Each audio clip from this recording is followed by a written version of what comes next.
आजचा दिवस पूर्ण कपड्यांवरती डिपेंडंट आहे कारण की खूप कपडे धुवायचे आहेत.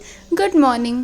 पहिले सकाळी उठून मी आंघोळ केल्यानंतर ही केसांना थोडीशी मसाज केली. केस तशीही राहिली नाहीत असं वाटतं मला. खूप पातळ तर आहेतच आहेत आणि वरून हा पसारा.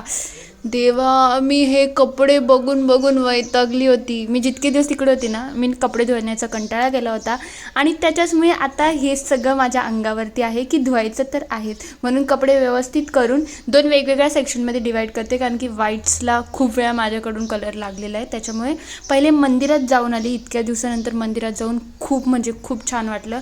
येताना मला वडापाव पाहिजे होता पण तो मला नाही भेटला, म्हणून मी हे टाईमपास खायला घेऊन आली. दुपारी मी बनवलेली सुकट आणि भातासमध्ये मी टाकलेल्या बिया शिजवायला कारण की ते सोपं होते.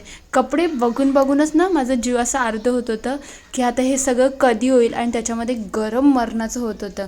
ही नथ ठीक करणं ते कॉमन फॅक्टर झाले कधी कधी मला असं वाटते.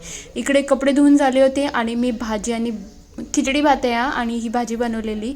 फटाफट जेवण फिनिश केलं. त्यानंतर हे सगळं जे सामान इकडे तिकडे केलं होतं ते सगळं आवडत होती. हे बघ, हा किती क्यूट आहे ना बो, मला हा आवडतो खरं म्हणजे.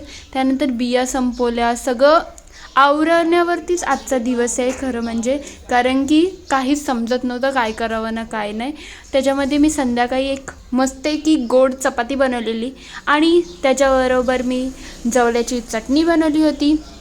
असाच गेला आजचा दिवस आणि हे सगळं करता करता ना घामाने जी हालत खराब होते ना त्याला काही लिमिटच नाही राहिलं आहे. आता बघूया अजून काय काय घडतं माझ्या आयुष्यामध्ये. Thank you for watching.